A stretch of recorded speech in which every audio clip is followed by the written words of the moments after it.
खबर गाजीपुर के जमानिया से है, जहां जमानिया विधानसभा क्षेत्र से भाजपा प्रत्याशी सुनीता सिंह द्वारा भदौरा में आयोजित त्रिदेव सम्मेलन के दौरान पहुंचे केंद्रीय मंत्री संजीव बालियान ने कार्यकर्ताओं को संबोधित करते हुए जोशीले अंदाज में कहा, इस बार पश्चिमी यूपी में 65% सीट जीत कर नहीं आए तो मैं राजनीति छोड़ दूंगा। उन्होंने विपक्षियों पर निशाना साधते हुए कहा, जब पछुआ हवा चलती है तो फसलों पर कीड़े मकोड़े साफ हो जाते हैं। उसी तरह से चुनाव की शुरुआत भी यूपी के पश्चिम विधानसभा सीटों से हुई है, जिसमें विपक्ष के राजनीतिक कीड़े मकोड़े भाजपा की पछुआ हवा में साफ हो जाएंगे। वहीं एमएलसी विशाल सिंह चंचल ने कहा, योगी बाबा का बुलडोजर भी सर्विस होकर तैयार है, जो 10 मार्च के बाद फिर से चलने वाला है और गुंडों माफियाओं का सफाया करेगा। योगी बाबा के बुलडोजर माफियाओं पर इस तरह कहर बनकर टूटा कि वो अब चुनाव लड़ने के लायक ही नहीं बचे हैं और घुटनों के बल आ गए हैं। वहीं विपक्षियों पर हमला बोलते हुए भाजपा प्रत्याशी सुनीता सिंह ने कहा, विपक्ष के लोग हार के डर से हताश और निराश हैं और वह अनाप शनाप बयानबाजी कर रहे हैं और जनता के बीच चोरों की तरह रात में जाने का काम कर रहे हैं और उनके सामने अपने मान सम्मान को बचाने के लिए गिड़गिड़ा रहे हैं। हम सबको याद होगा मुजफ्फरनगर के दंगे हो रहे थे। उस दंगे उस समय समाजवादी पार्टी की सरकार थी। अब वो दंगा समाजवादी पार्टी द्वारा कराया गया था, हमेशा बना रहेगा।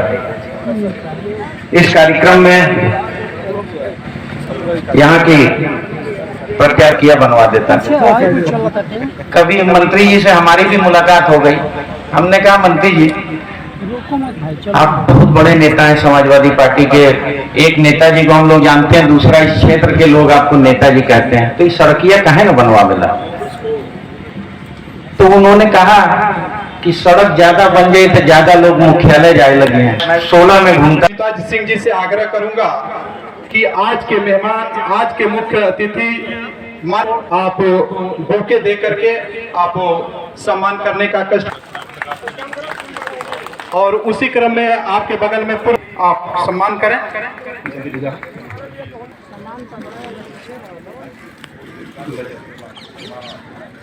इसी क्रम में मैं आपसे आग्रह करूंगा कि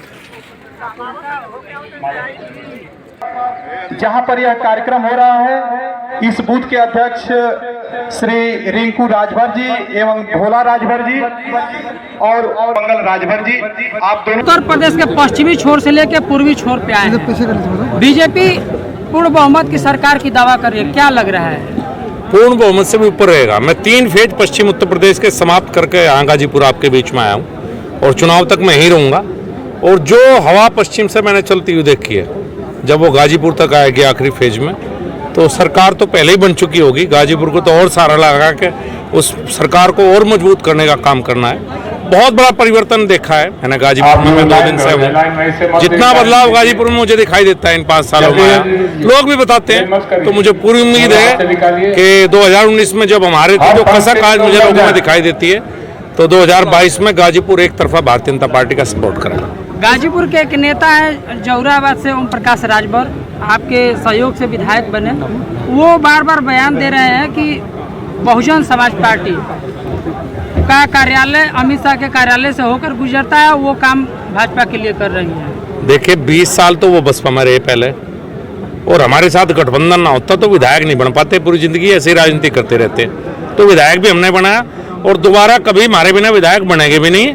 इस बार कभी तीसरे नंबर पर न रह जा, ऐसी मुझे संभावना दिखाई देती है यहाँ पर। ऐसे में यहाँ के पूर्व मंत्री हैं, वो लगातार जो यहाँ के प्रत्याशी है, जो कि महिला प्रत्याशी है, उन पर वो लगातार आरोप प्रत्यारोप कर रहे हैं। इसको देखते हुए क्या कहेंगे? 30 साल से वो यहीं थे, मुझे बताया गया है। हमें तो 5 साल मिले हैं और 5 साल में बहुत कुछ बदलाव इनने किया है।